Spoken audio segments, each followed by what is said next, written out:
વલસાડ જિલ્લાના ધરમપુરમાં. તેમણે બાળો ભીખુ 1-2 ભાગ, સુદામે દીઠી દ્વારવતી, યુરોપ પ્રવાસ, ઘડીક્ષમ શ્યામ રંગનો, આફ્રિકાનો પ્રવાસ, વસાહતીઓનું વતન વગેરે એમના નોંધપાત્ર પુસ્તકો છે. પ્રસ્તુત જે પાઠ છે ચોપડાની ઇન્દ્રજાળ. ઇન્દ્રજાળનો અર્થ જાદુ થાય છે. સંસ્કૃતમાં ઇન્દ્રજાળ એટલે જાદુ. શેની ઇન્દ્રજાળની વાત કરી છે? ચોપડાની ઇન્દ્રજાળ. ચોપડો એટલે નોટબુક. હવે આપણા મનમાં વિદ્યાર્થી મિત્રો ભણ્યા પહેલા પ્રશ્ન થાય, પ્રસ્તુત પાઠનો સાહિત્ય પ્રકાર છે વાર્તા, કે ચોપડાની ઇન્દ્રજાળ, વ્યક્તિ એક જાદુ કરી શકે, ચોપડો જાદુ કરી શકે? તો એનો જવાબ છે હા. તમે વિચારો, શીર્ષક એનાથી પાઠમાં કઈ ઘટના જુદી છે, વિષય વસ્તુ જુદી છે, કે આજે આમ તો સમયાંતરથી ઘણા સમયથી ચાલ્યું આવે છે કે ગરીબ ગરીબ બનતો જાય છે, અમીર અમીર બનતો જાય છે. વારંવાર એક પંક્તિનું ઉચ્ચારણ કરવાનું મન થાય છે. ગરીબોના ઘરમાં તેલનું ટીપું દોયલું છે, ગરીબોના ઘરમાં તેલનું ટીપું દોયલું, અમીરોની કબર પર ભીના દેવા પડે. ગરીબ માણસે એને જમવા માટે, શાક બનાવવા માટે તેલનું ટીપું નથી મળતું, અને અમીર લોકોની પાસે અઢળક સંપત્તિ છે. આ એક આપણા ભારત દેશની વિષમતા છે. ગરીબ એટલો ગરીબ છે જેને ખાવા નથી મળતું, અને ધનવાન એટલો ધનવાન છે જેને પૈસા ક્યાં રોકવા એની ખબર નથી પડતી. મૂળ વિષય વસ્તુ પર આવીએ તો ચોપડાની ઇન્દ્રજાળ આપણા દેશમાં, આમ તો વિવિધ દેશમાં છે, મને ખબર નથી કારણ કે ભારત બહાર નીકળ્યો નથી, પણ ભારતમાં વ્યાજનો ધંધો બહુ ફળી પડ્યો છે. વ્યાજ એટલે શું?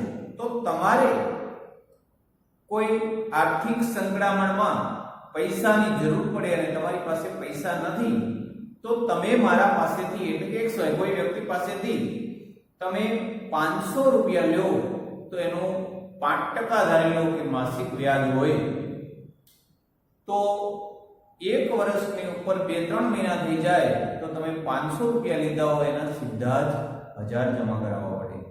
કોઈ માણસો તો 10% વ્યાજ લેતા હોય છે. માસિક, વાર્ષિકનો તમે ગણિત ગણો છો, ખબર છે. દર મહિને 100 રૂપિયા ઉપર, દર મહિને 100 રૂપિયા ઉપર 5 રૂપિયા વ્યાજ ચડે. આ વ્યાજ ન ભરી શક્યા હોય તો ચક્રવૃદ્ધિ વ્યાજ શરૂ થાય. આમ વ્યાજમાં કેટલાય માણસોની માલ મિલકત, ઘરેણાં, મકાન અને જમીન જાગીર પણ વેચાઈ ગયાના દાખલા છે.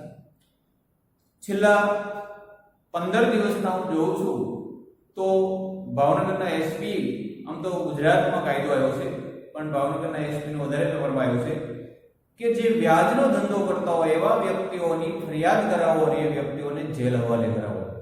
કારણ કે આ બેનામી ધંધો છે, એ માણસ વ્યાજથી ખૂબ પૈસાવાળો બને છે અને કેટલાય ગરીબોની જમીન, મકાન વેચાઈ જાય છે. હા, વ્યાજ લેવું એ કઈ ગુનો નથી, દેવું એ કઈ ગુનો નથી, પરંતુ એક એના નિયમો હોય છે.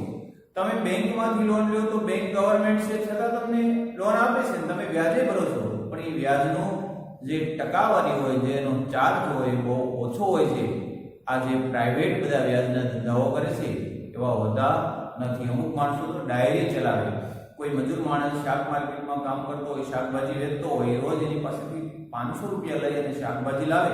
એ 500 રૂપિયાનો આખો દિવસ મહેનત કરી અને 700 રૂપિયા કમાય, એટલે કે 200 જ કમાય. 500 પ્લસ 200, 700 રૂપિયા થાય. એમાંથી 100 રૂપિયા તો જેની પાસેથી 500 લાવ્યો છે ને, એટલે એને 600 રૂપિયા દી દેવાના, પોતાને ખાલી 100 રૂપિયા મળ્યા. આખો દિવસ મહેનત કરી ત્યારે 100 રૂપિયા મળ્યા, ઓલાને માત્ર 500 રૂપિયાને આપવાના 100 રૂપિયા મળ્યા. આમ વ્યાજ છે દિન પ્રતિદિન વધતું જાય છે. આપ વિદ્યાર્થી મિત્રો ધોરણ 10માં છો, નાના નથી, તમને હવે ખ્યાલ છે કે તમે પેપર વાંચતા હો, ટીવીમાં ન્યૂઝ જોતા છો. ઘણી વખત એવું આવે છે કે આખો પરિવાર આત્મહત્યા કરી લેતો હોય છે.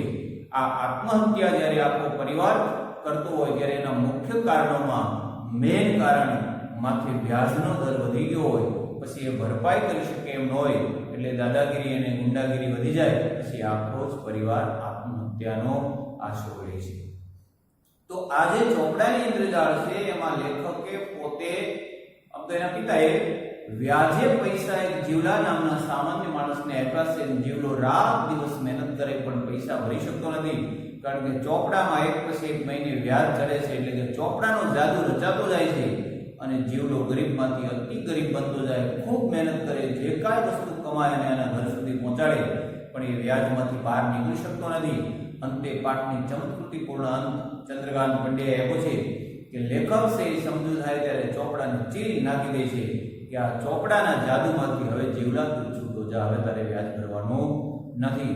વિદ્યાર્થી મિત્રો, આપ પણ પરિવારમાં, પડોશમાં કે સમાજમાં નજર કરશો તો એવા દાખલા જોવા મળશે કે કેટલાય માણસો આવું બિનશરાફી વ્યાજ લેતા હોય છે અને મજબૂર માણસો એનો વ્યાજનો ભોગ બનતા હોય છે.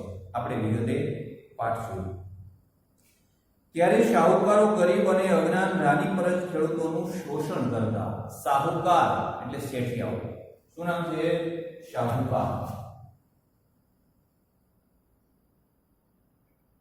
વેપારી, શેઠિયા એટલે શાહુકાર. ગરીબ રાની પરજ એટલે જંગલી, જેની પાસે શિક્ષણ નથી, સાવ જંગલી આદિવાસી જેવું જીવન જીવે છે એવા ગામડાવાળા લોકોનું શાહુકારો શોષણ કરતા.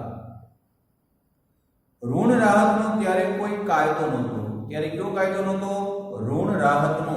ઋણ રાહત એટલે તમારી માથે વ્યાજ ચડી જાય, તમે જે મૂળ રકમ લીધી છે એનું વ્યાજ ખૂબ વધી જાય, પછી તમે સરકારમાં અરજી કરો અને સરકાર તમને અમુક ટકા એમાં ફાયદો કરી દે. શું કહેવાય? ઋણ રાહત. દાખલા તરીકે વિદ્યાર્થી મિત્રો, આમાં ખેડૂતનો પાઠ છે અને આપ પણ ઘણા ખેડૂત મિત્રો હશો તો તમે જોતા હશો કે ખેડૂતોએ બેંકમાંથી ધિરાણ પેટે જે પૈસા લીધા હોય, જમીનમાં વર્ષ નબળું પડે, અતિવૃષ્ટિ થાય, અનાવૃષ્ટિ થાય, આવા સંજોગોમાં ઘણીવાર સરકાર દ્વારા નિર્ણય લેવામાં આવે કે ખેડૂતોની અમુક ટકા બેંક લોન માફ થઈ જાય. એને શું કહેવાય? ઋણ રાહત. પણ જે આ પાઠ લખાણો, જ્યારે લેખકે જે સમયની વાત કરી ત્યારે ઋણ રાહતનો કાયદો નહોતો. તેમાં દેશી રાજ્યમાં તો આવા શોષણખોરોને ઘી કેળા હતા. દેશી રાજ્યો એટલે 1947 પહેલાની વાત, સ્વતંત્રતા પહેલાની, જ્યારે રાજાશાહી હતી ત્યારે ઘી કેળા હતા. એટલે ખૂબ જ સારું હતું. રાજા અને અમલદારોના જુલ્મને ચડી જાય એવી આ શરીફ ડાકોરી લૂંટ ગરીબ પ્રજાના હાડમાં ચૂથવામાં જરાય અરેરાટી અનુભવતી નહોતી. રાજા અને ડાકુઓ કર લે, ડાકુઓ હપ્તા ઉઘરાવે, મારકૂટ કરે, આ બધા કરતા સફેદ કપડાવાળા જે વેપારીઓ હતા એ જે પ્રજાને વ્યાજે પૈસા આપીને લૂંટતા, એ જાણે કૂતરાઓ કોઈ મૃત પ્રાણીનો હાડમાં ચૂંટતા હોય એમ જીવતા માણસના હૃદયને ચૂંટતા હતા. કચડાયેલી પ્રજાને કોઈ ધણી દોરો નહોતો. ધણી દોરો એટલે એની આગેવાની લે, એનો કોઈ મદદગાર બને એવું કચડાયેલી પ્રજાનું કોઈ નહોતું. રાકડી, ભોળી, લંગોટિયા પ્રજા મૂંગા ઢોર કરતા બદતર જીવન જીવતી એવી પ્રજા હતી કે મૂંગા ઢોરને પણ તમે મારો તો ક્યારેક સામું થઈ જાય. આજે જીવ હત્યાનો પણ ગુનો લાગે છે. ગાયોને કોઈ કસાઈવાડે લઈ જતા હોય તો પોલીસ કે જે કોઈ ગૌસેવકો છે રોકી અને એને કાયદા લગાડી શકે. ટૂંકમાં એ સમય એવો હતો કે મૂંગા ઢોર કરતા વિશેષ પ્રજાને દુઃખનો ભોગ બનવો પડતો હતો. મૂંગાઓએ સહન કરવું હતું. કોઈ પણ પ્રકારનો એ વિરોધ કરી શકતા નહીં. ઉજ્જડ જમીનમાં થોડું ઘણું પકવે તેમાં રાજા, અમલદાર, ઢગડુ, તલાટી, ભૂવો અને શાહુકાર સૌનો લાગો. લાગો એટલે કર. લાગો એટલે કર, અમુક ટકા ભાગ. ગરીબ ખેડૂત રાતની મહેનત કરીને સૂકી જમીનમાં થોડું ઉત્પાદન મેળવે, એમાં કેટલા લોકો આવી જાય ભાગ પડાવવા? તો પેલું જોઈએ તો અમલદાર, રાજાનો વેરો લાગે, આટલા ટકા રાજાને દેવાના. અમલદાર, રાજાના જે પોલીસમેન હોય એનો ભાગ લાગી જાય. ઢગડુ એટલે કે લૂંટફાટ કરનારા હોય. તલાટી, ગામનો જે મંત્રી હોય. ભુવાઓ, અને ભુવાઓ પાછા જ્યોતિષ જોતા હોય એટલે એને અમુક ટકા દેવાનો.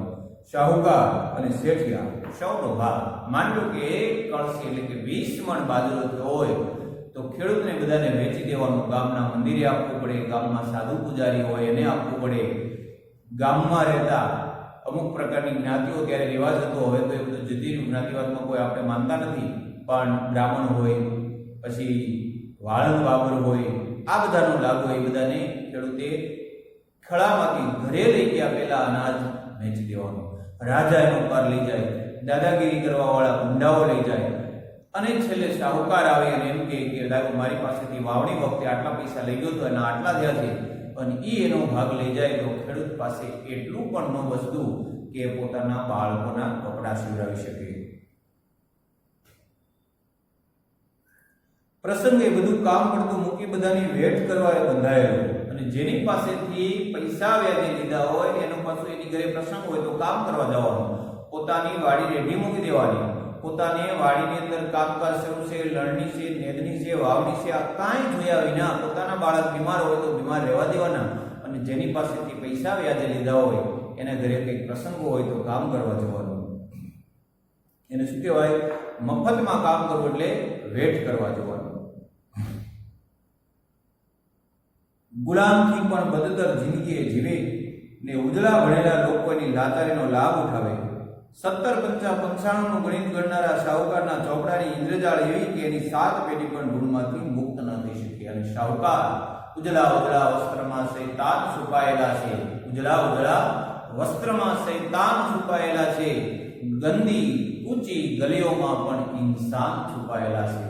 આ ઉજળા વસ્ત્ર પહેરી અને એવા શાહુકારો હતા કે જોવામાં એ મદદ કરે એવા લાગતા હતા, પણ 17 55 ખરેખર 17 ગુણ્યા 5 95 ના થાય, પણ અભણ પ્રજાને હિસાબ ન આવડે એટલે શાહુકાર એમ કે 17 55 થાય, મેં તને આટલા પૈસા આપ્યા હતા, તારે આટલા મને વ્યાજ સહિત આપવાના.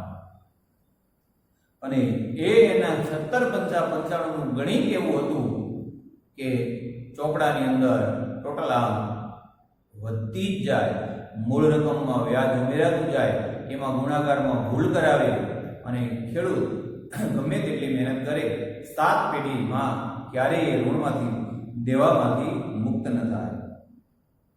મારા પિતાજીને શાહુકારી કરી પૈસા કમાવાનો કિમિયો કોઈ ભાઈબંધે બતાવેલો. લેખક કહે છે કે મારા પિતાજીને વ્યાજે પૈસા કરવાનો ધંધો એક ભાઈબંધે, કિમિયો એટલે એક રીત, આઈડિયા ભાઈબંધે આપેલો. એટલે લોભે લોભે ખેતી સાથે ધીરધારનો ધંધો પણ કરતા. ધીરધાર એટલે કોઈને વ્યાજે પૈસા આપવા. પિતાજીને હાઉકાર કહીને શો બોલાવતા. હા, હની જગ્યાએ ત્યાં સ. ગામડામાં આપણે કેમ દાખલા તરીકે સાવરણાની બદલે કે આવરણો, તો હનું ઉચ્ચારણ જ નથી. સાસુની બદલે આહુ. આ જે શબ્દો છે એ બધા હાઉકાર કહેતા, પણ એ શું લીધું? હાઉકાર. પણ આપણે સમજવાનું શાહુકાર. શાહુકાર એટલે શેઠિયાર. લેખકના પિતાને બધા શું કહેતા? શાહુકાર કહીને બોલાવે. પિતાજીનું મૃત્યુ થયું, જમીન ગણોતે ખેડનાર કે દેખભાળ કરનાર કોઈ રહ્યું નહીં. અને સમયાંતરે લેખકના પિતાનું મૃત્યુ થયું, જમીન ગણોતે, ગણોતે એટલે ભાગવી વાવવાની, કે હું જમીન વાવું, ખર્ચો મારો, જમીન તમારી, જે કાંઈ ઉત્પાદન આવે એમાં નિયમો અનુસાર ભાગ પાડવાના. અને લેખકની ઉંમર નાની એટલે અમે મૂળ શેઠને સોંપી દીધી. ગુજરાતનું સાધન તરીકે દુજાણોને પિતાજીની ઉઘરાણી બેજ રહ્યા કે અમે જમીન શેઠના જે માલિક મૂળ હતા એને આપી દીધી. હવે અમારે ગુજરાત જીવન નિર્વાહ કેમ ચલાવવો, તો એના માટે અમારી પાસે 2 જ આવકના સ્ત્રોત હતા. એક દુજાણું હતું એટલે કે ગાય ભેંસ દોવા દેતી, એના દૂધ દનિયા ભરી આવીને એમાંથી જે પૈસા નીકળે એમાંથી અમારો ઘર વ્યવહાર ચાલે. અને પિતાજીએ કોઈ માણસને વ્યાજે પૈસા આપેલા છે, એ મહિને વર્ષે વ્યાજ દેવા આવે, એ વ્યાજથી પણ અમારું ઘર ચાલે. એટલે લેખકને આવકના મુખ્ય 2 સ્ત્રોત રહ્યા હતા. મુખ્યની મૂળ 2 સ્ત્રોત હતા, દુજાણું અને પિતાજીએ વ્યાજે આપેલા પૈસા. વિધવા બાને માથે 2 નાના દીકરા, 1 નાની દીકરી ઉપરાંત 3 પરણેલી બહેનોનો વ્યવહાર ચલાવવાની બધી જ જવાબદારી. લેખકનું પિતાનું મૃત્યુ થયું, માતા વિધવા બન્યા, 3 નાના બાળકો, 2 મોટી પરણાવેલી, એટલે 5-7 બાળકોની જવાબદારી આ વિધવા સ્ત્રી માથે આવી. એક નાનું ખેતર બાપુજીના નામે હતું, એ બહુ ઉપજાવ નહીં એટલે નાની બહેનના લગ્ન વખતે આર્થિક સંકળામણને કારણે વેચી દીધું. એક ખેતર હતું, બહુ ઉપજાવ નહીં એટલે કે એમાંથી સારું ઉત્પાદન ન મળે. કોઈ વસ્તુ વાવેતર કરે, કપાસ કરે, સિંગ કરે, બાજરી કરે, કઠોળ કરે, પણ એમાંથી આવક ન આવે, જેટલો ખર્ચો થાય એટલો ન આવે. એટલે બહેનના લગ્ન હતા, આર્થિક મુશ્કેલી, પૈસા ન મળે એટલે મકાન વેચી દીધું અને બેનના લગ્ન કર્યા. બા બિચારી રાત દિવસ ઢોર વેચવું કરે. ઢોર વેચવું કરે એટલે પ્રાણીની જેમ રાત દિવસ મહેનત કરે. તડકો ટાઢ રાત દિવસ બધું નહીં જોવાનું. કદી જંપીને ન બેસે. જંપીને ન બેસે એટલે ક્યારેક શાંતિથી એકદમ નિરાંતથી બેસે નહીં, કંઈક ને કંઈક કામ કરે. પણ ઘરમાં ભાગ્યે જ કશી બચત મૂકી ગયેલા. કોઈને ત્યાં જરૂર પડે રાંધી આપે ત્યારે માંડ 2 ટકના રોટલા મળે. રસોઈનું કામ કરવા જાય, કોઈની ઘરે જરૂર હોય તો એ રસોઈ બનાવી આવે અને એમાંથી કંઈક વસ્તુ કોઈ સારો માણસ હોય આપે અથવા 5 રૂપિયા વળતર પેટે આપે. એમાંથી લેખકનું અને લેખકની બાનું ભોજનની વ્યવસ્થા થાય, એટલે કે જીવન નિર્વાહ ચાલે. 2 ટકના રોટલા મળે. બાપુજી શાહુકારનો ધંધો કરતા પણ ઘરમાં ભાગ્યે જ કશી બચત મૂકી ગયેલા. એ જમાનો પણ સોંઘાર હતો કે પિતાજી શાહુકારનો ધંધો કરતા પણ બચત કાંઈ નહોતી અને એ જમાનો સોંઘાર હતો. સોંઘાર એટલે સસ્તા. ત્યારે ઘણી બધી વસ્તુ સસ્તી મળતી હતી. અત્યારે મોંઘવારીએ માજા મૂકી દીધી છે. ત્યારે કોઈ પણ વસ્તુ જીવન જરૂરી હોય એ ખૂબ સસ્તી મળતી. હા, એમાં પણ પાછા થોડાક કારણો હોય કે વેતન પણ એટલા ઓછા હતા. અત્યારે માની લો કે કોઈ ગવર્મેન્ટ સારો અધિકારી હોય તો 50,000 ઉપર 70,000 સુધી એનાથી વધારે પગાર હોય તો વસ્તુ પણ એમ મોંઘી થઈ ગઈ. ત્યારે માણસને મહિને 150 રૂપિયા કે 200 રૂપિયાનો પગાર હતો અને 100 રૂપિયાનું હટાણું ઘર વખરી લઈ આવે તો આખો મહિનો આખું ઘર સારી રીતે ભોજન કરે તો પણ 100 રૂપિયાની વસ્તુ ઘટતી નહીં. આજે 100 રૂપિયાની શાકભાજી પણ એક દિવસ ચાલે એવી આવતી નથી.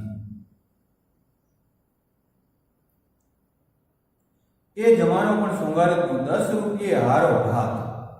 10 રૂપિયે હારો ભાત મળી જાય. હારો એટલે સારો, એક રાત ભારો એક પોટકી એમ પણ થાય. 10 રૂપિયામાં મળી જાય.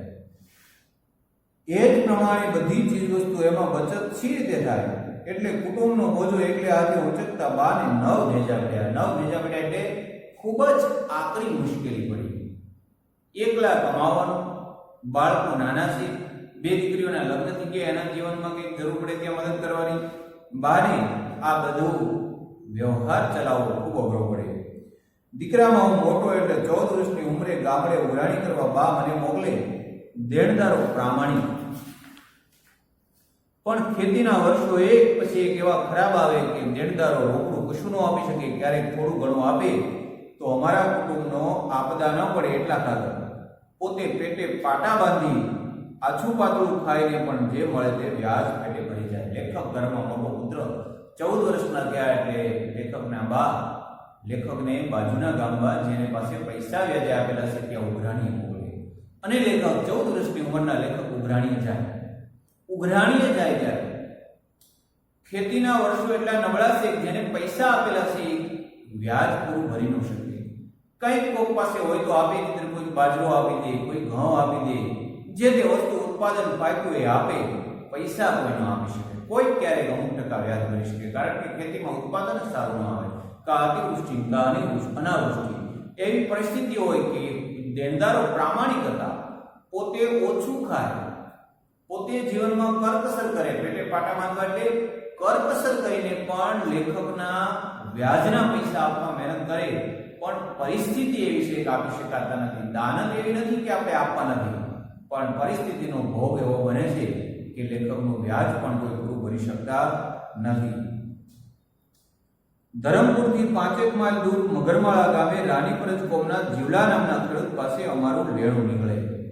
કોની પાસે લેણું નીકળતું? જીવલા નામનો વ્યક્તિ. જીવલો કયા ગામનો હતો? ધરમપુર પાસે મગરમાળા. ધરમપુરથી કેટલું દૂર હતું?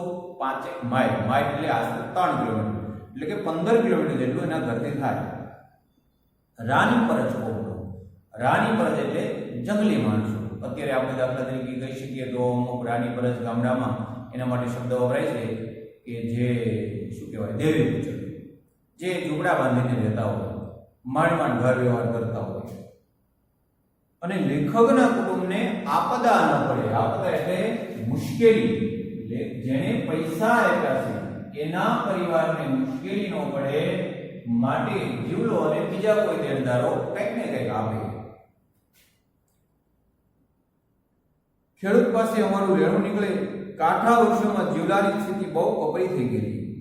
પૈસા તો જે મળે તે આપે, પણ બાપુના મૃત્યુ પછી વર્ષો વર્ષ લાકડા, ડાંગર, કઠોળ, ગોળ, કેરી, શાકભાજી, ઢોર માટે ઘાસ, બધું જ ઘાસ ને એવું કંઈક ને કંઈક વ્યાજ પેટે ભરે.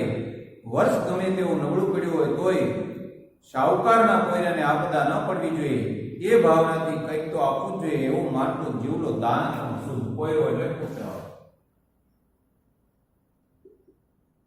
એ સમયમાં એટલા વર્ષ નબળા થાય, ખેતીમાં કાંઈ ઉત્પાદન આવતું નથી, રોકડ રકમ જીવલો આપી શકતો નથી, પણ દાનતનો શુદ્ધ છે, અભણ છે, પણ દિલનો પવિત્ર છે. એમ વિચારે છે જેણે આપણને પૈસા આપ્યા છે એ માણસના પુત્રને તકલીફ ન પડવી જોઈએ. એટલે રોકડ પૈસા ન આપી શકે ત્યારે એ બીજી અનાજ ઉત્પાદન વસ્તુ, કઠોળ હોય, ડાંગર હોય, કેરી હોય, ચીબડા હોય, કઈ ટમેટા પાકવા હોય, બાજરો હોય, આવી જુદી જુદી વસ્તુઓ એ વ્યાજ પેટે ભરે. પણ દાનતનું શુદ્ધ જીવલો અવારનવાર ઘેર આવતો, મારા ઉપર પુષ્કળ પ્રેમ, શેરડી, બોર, જાંબુ, કેરી એવું કંઈક ને કંઈક મારા માટે લાવે. આ વ્યાજ પેટે આપે. એના સિવાય પાછું જ્યારે ઘરે બા બોલાવે ત્યારે જીવલો આવે અને આજે જેમ મહેમાન આવે અને કંઈક રસ્તામાંથી ફ્રૂટ લેતા આવે કે વગેરે, કોઈ શું કહેવાય, અમે તો એ વખતમાં ભાગ બોલતા, બાળકો માટે કંઈક મીઠાઈ લઈ આવે અથવા કોઈ બિસ્કિટના પેકેટ કે વેફરના પડીકા લાવે. એમ જીવલો પોતાને ત્યાં જાંબુ હોય, કેરી હોય, બોર હોય, આવું પુષ્કળ લાવે. અને લેખક પ્રત્યે અનહદ પ્રેમ. તેની સાથે કોઈ વાર તેનો પુત્ર ગોવિંદ પણ હેર જોવાની લાલસે આવે. અહીંયા હેર એટલે હેર, શહેર. એ ઘર તેનો ઘર પણ થાય. લેખકનું ઘર જે શહેરમાં છે એ જોવા માટે જીવલાનો પુત્ર ગોવિંદ પણ સાથે આવે. ગોવિંદ પણ શહેર જોવાની લાલચે આવે. લંગોટીને મેલું જીર્ણું ડગલું એ એનો પોશાક. નાની એવી એક લંગોટી પહેરી હોય, જૂનું ડગલું, ડગલું એટલે ઉપર પહેરવાનું એક શર્ટ, પણ શર્ટ એને શબ્દ વાપરી ન શકાય કારણ કે કંઈકથી ફાટેલ, કંઈકથી તૂટેલ, ચીગડા મારેલા, બટન એક હોય નહીં, અને હાવ જીર્ણ થઈ ગયેલું એક ડગલું પહેર્યું હોય. જીવલો જુવાનીમાં પણ ખખડી ગયેલો, હાડ પિંજર જેવો. તો એનો પુત્ર ગરીબડો અર્ધનન દશામાં ખુદ દરિદ્રતાને પણ શરમ આવે. જીવલો ગરીબાઈને કારણે રાત દિવસ મહેનત કરે, શરીરને પોષણ મળે એવું કંઈ જમી ન શકે, ભોજન ન કરી શકે, યુવાન હોવા છતાં હાડ પિંજર જેવો થઈ ગયેલો. શરીર લોહી દેખાતું નથી, રાત દિવસ મહેનત કરવાની, પૂરી ઊંઘ ન લઈ શકાય, રાત દિવસ જાગવાનું, અને શરીરને આરામ મળે એના માટે આરામ પણ ન આપી શકે શરીરને, અને પૂરતું શરીરને ખોરાક પણ ન આપી શકે. આ ગરીબાઈને કારણે હાડ પિંજર બની ગયેલો. અને સાથે આ દરિદ્ર બાળક અર્ધનગ્ન, નનકો એવો, પેટ ભૂલાઈ ગયેલું હોય, વાળ વિખરાઈ ગયેલા હોય, શર્ટના બટન તૂટી ગયા હોય, નાક ગંદુ થઈ ગયું હોય, મોઢામાં જે તે વસ્તુના ચોટ્યું હોય ગંદે પદાર્થ, એના કપડા છે ફાટી તૂટે, જે ટૂંકમાં ભિખારણનું બાળક રખડતું હોય એવું ચિત્ર જોઈ અને એમ થાય ખૂબ ગરીબની પણ ગરીબાઈ પણ લેખકે શરમાતી હશે. જીવલાના કુટુંબની આવી કરુણ દિશા છતાં તેની વફાદારીનો મુખ સાક્ષી જેવો હું માત્ર જોયા કરતો. આવી જીવલાની કરુણ દિશાનો હું સાક્ષી બનું, પણ કેવો સાક્ષી? મુખ, કાંઈ બોલું ન કરી શકું, કાંઈ મદદ ન કરી શકું, માત્ર જોયા કરું અને જીવલાના શોષણનો એક પ્રકારનો ભાગ પણ બનું. લેખકને ખૂબ અફસોસ થાય છે, અરે આ બિચારો ગરીબ માણસ રાત દિવસ કામ કરે, કેટલું બધું વ્યાજ ભરી ગયો છે, મૂળ રકમ કરતાં તો ઘણું બધું એને વ્યાજ ભરી દીધું છે. જે પોતાના બાળકને 2 ટાઈમ જમાડી શકતો નથી, જેની પાસે પહેરવા માટે કપડાં નથી, શિયાળામાં થરથરતું બાળક ટાઈટનું ધ્રુજતું હોય તો સ્વેટર નહીં પણ એનું શરીર ઢકાય એટલું કપડું પણ ન અપાવી શકે અને અમને આપે છે, અને હું આ જોયા કરું છું. બાપુજી ગુજરી ગયા પછી બા મને ઉઘરાણીએ મોકલે. મગરમાળામાં જીવલા ઉપરાંત પણ 1-2 લેણદાર હતા. તેઓ જીવલાની સરખામણીમાં જરા ઠીક સ્થિતિના કહેવાય. પિતાનું કે મૃત્યુ થયું, બા મને મગરમાળા ઉઘરાણી મોકલી. એક જીવલા પાસે અમારું દેણું છે, પૈસા નીકળે છે, લેણું છે, અને એની સિવાય બીજા 2-3 વ્યક્તિઓને પણ પિતાજીએ પૈસા આપેલા, એની પાસે પણ અમારે વ્યાજ લેવાનું થાય. પણ જીવલા જેટલી કરુણ પરિસ્થિતિ, દરિદ્રતા બીજા પાસે નહોતી. હા, ગરીબ તો એ હતા, ગરીબ હોય એ જ વ્યાજે પૈસા લે, પણ જીવલાની સરખામણીમાં એ ઠીક હતા. એટલે બાને તેમના પૈસા નિયમિત મળતા પણ જીવલો તદ્દન ભાંગી ગયેલો. બીજા લોકોએ જે પૈસા વ્યાજે લીધેલા છે એ વ્યાજ પેટે ભરી જાય છે બાની, પણ જીવડો ભરી શકતો નથી. જીવડાને ભરવા છે પણ આર્થિક પરિસ્થિતિને કારણે ભાંગી ગયેલો, ધારે તો ભરી શકતો નથી. પત્ની મરી ગયેલી, તેનું બારણું કરવા માટે વળી બીજો શાહુકાર કરેલો, એટલે જીવડા ઉપર કડક ઉઘરાણી થાય. અને એક મુશ્કેલી હોય, બીજી મુશ્કેલી આવી, નાના બાળકો છે, ઘરમાં કારુણ્ય દરિદ્રતા છે અને પત્નીનું મૃત્યુ થયું. હવે સમાજના નિયમો પ્રમાણે આ અભણ માણસો પાસે જે ગામમાં થોડા ભણેલા હોય એ સારી શિખામણ દેવાને બદલે એને પૈસા વ્યાજે આપે, એમ કે છે તું બારણું કર. બારણું એટલે કોઈ માણસ મૃત્યુ પામે એના 12 દિવસ પછી જે ક્રિયા કરવામાં આવે અને લોકો ભેગા થઈને મીઠાઈ ખાય. સામાન્ય માણસને એ વખતમાં પણ ખર્ચો થતો હોય ત્યારે 1,00,000-1,50,000 રૂપિયાનું સામાન્ય બારણુંનો ખર્ચ થાય. એ જીવલાએ બારણું કરવા માટે લેખકના પિતા પાસેથી તો પૈસા લીધેલા હતા, હવે બારણું કરવા માટે બીજા કોઈ શાહુકાર પાસેથી પૈસા લેવા પડ્યા. બે લોકોના પૈસા માથે થઈ ગયા, બે બાજુથી વ્યાજનું ચક્ર ફર્યા કરે, જીવલો ભરી ન શકે, બે બાજુથી કડક ઉઘરાણી થાય છે અને જીવલો મનોમન ખૂબ મૂંઝાય છે. બાળકો નાના છે, માતાનો પ્રેમ પણ જીવલાએ આપવાનો છે, કમાણી કરીને ખવડાવવાના છે, પણ જીવલાએ રાંધીને પણ જીવલાએ ખવડાવવાના છે.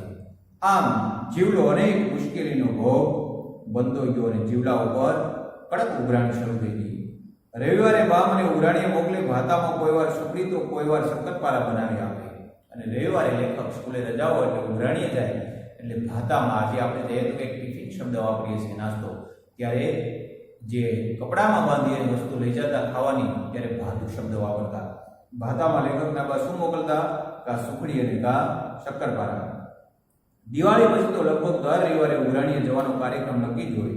નદીમાં નાહવા મળે, ઋતુના ફળો ખાવા મળે, ચણાનો ઓળો, શેરડી, બોર, કેરી જે મળે તે પેટ ભરીને ખાવાનું અને ઘર માટે પણ લાવવાનું. સાથે 2-3 મિત્રો હોય એટલે રસ્તો ક્યાં કપાઈ જાય તે ખબર ન પડે. દિવાળી પછી લણણીનો કાર્યક્રમ શરૂ થાય એટલે જીવડા પાસે ઉઘરાણીએ જવાનું. એક રવિવાર જાય ન મળે, બીજા રવિવાર, આમ દર રવિવારે દિવાળી પછી સતત લેખકને જવાનું થાય. એટલે લેખક એના મિત્રોને સાથે લેતા જાય. વચ્ચે નદી આવે તો નાય, જીવડાની વાડીના ફળ ફૂલ ખાય, એના મિત્રોને પણ ખવડાવે અને જીવડા પાસેથી શાકભાજી કે ફળ ફૂલ પોતાના ઘર માટે પણ લેતા આવે. જીવડાના છોકરા પોતે જે કેરી પાકી છે એ ખાઈ શકતા નથી, પણ મફતમાં લેખક અને લેખકના મિત્રો લાવે છે. આમ દર રવિવારે લેખકને ઉઘરાણીએ જવાનું થાય. બા ભાતામાં શક્કરપારા કે ઝૂંપડી આપે. બીજી લેખક કઈ ઋતુનો આનંદ માણે? તો કે ઋતુના ફળ ખાય, નદીએ નાય, ખૂબ સરસ મોજ કરે, મિત્રો સાથે ફટાફટ રસ્તો કપાઈ જાય અને જીવલા પાસેથી જે મળે તે લેતા આવે. પાઠ અહીંયા પૂર્ણ થતો નથી. વિડીયો લેક્ચર આપણે અહીંયા પૂરો કરીએ. આવતા પીરિયડમાં આગળ ભણશું. ખૂબ સરસ પાઠ છે, ફરીવાર ધ્યાનથી વાંચજો. 10 જય હિન્દ, નમસ્કાર.